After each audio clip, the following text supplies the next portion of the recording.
Hello, Acho. Let's read out the questions. Question says, consider the equation integral 1 to e log of x to the base e to the power 1 by 2 divided by x a minus log of x to the base e to the power 3 by 2 that whole square dx is equals to 1, where a belongs to minus infinity to 0 union 1 to infinity.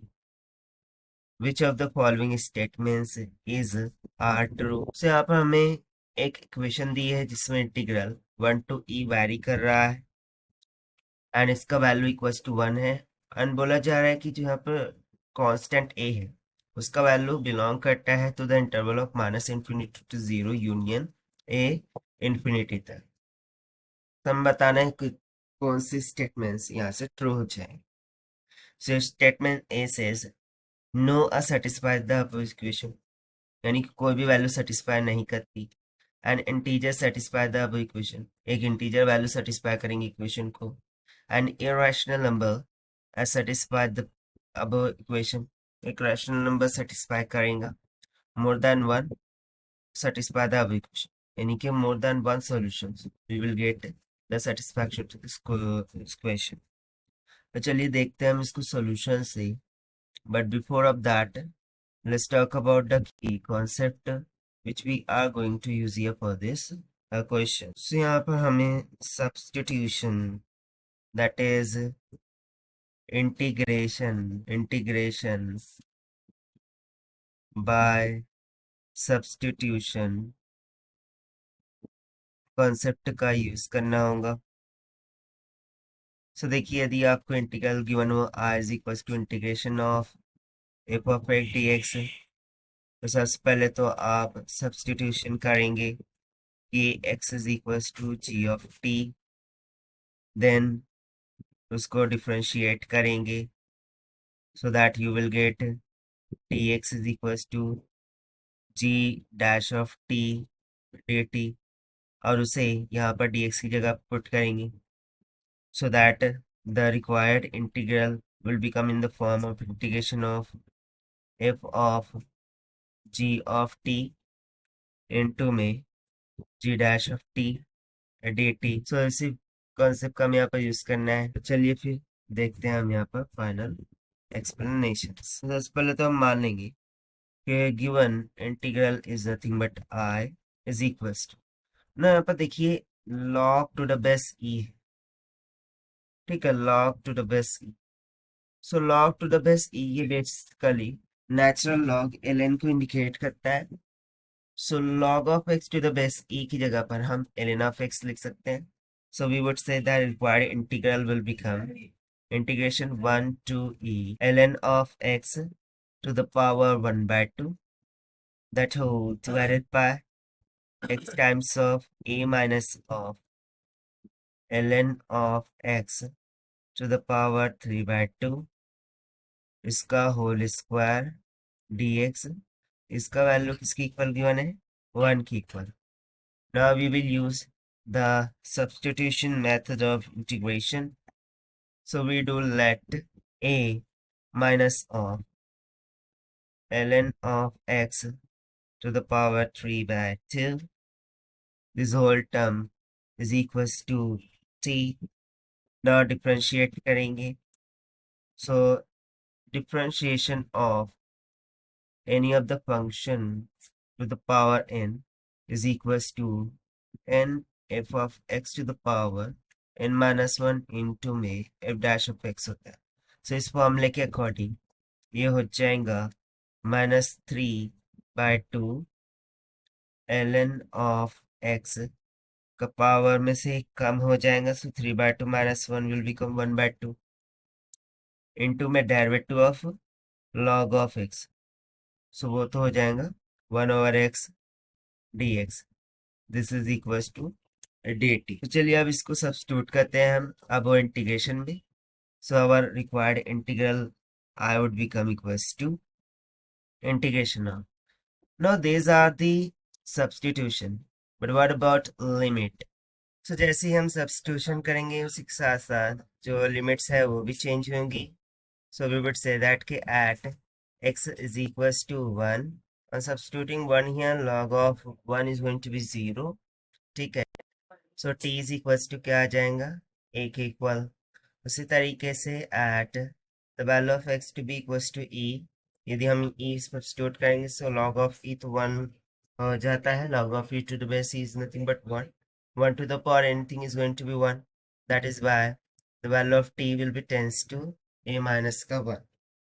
So ये हो जाएंगे required limits, and then इसके according हम यहाँ पर substitution and integration को find out करेंगे।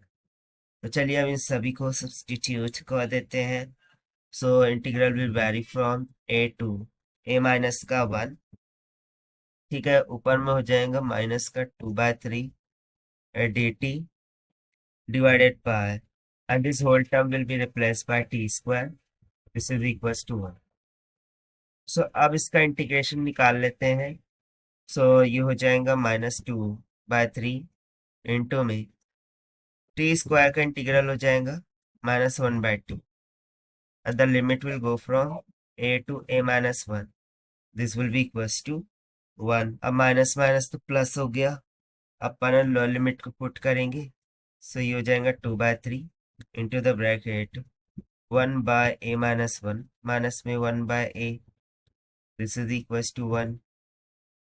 सो 3/2, 2/3 उधर जाके 3/2 हो जाएगा, और यहाँ पर क्रॉस मल्टीप्लाई कर देंगे तो a minus minus will gate +1, और डिविडेंड में a माइनस ऑफ 1 हो जाएगा, this is equals to 3/2, minus A plus A cancel, cross multiply करेंगे, so we will get an equation of 3a² minus 3a plus 2 is equals to 0। अब इसका जो root है वो हम डायरेक्टली फाइंड आउट तो नहीं कर सकते, सो उसके लिए हमें x is equals to minus b plus minus under root over p square minus 4ac/2a का फॉर्मूला यूज करना होगा। यदि आपको ax² plus bx plus c is equals to 0 equation form दी रखी हो तो सो इसके अकॉर्डिंग यहाँ पर हमें a का वैल्यू फिर कितना मिल जाएगा, क्योंकि यहाँ पर x की जगह पर क्या है, देखिए a है, so let's say this is capital A so that you won't be confused. सो ये कैपिटल A है।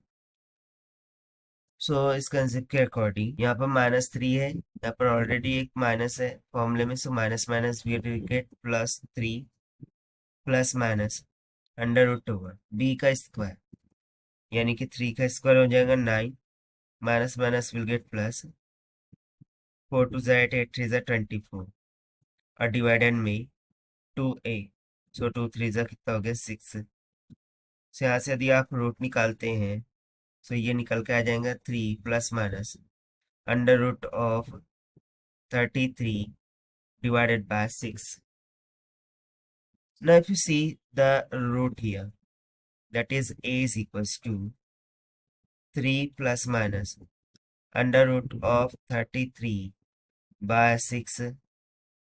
So once we need to add and once we need to subtract, यानी कि हमें एक से ज्यादा रूट मिल रहे हैं, so we would say that more than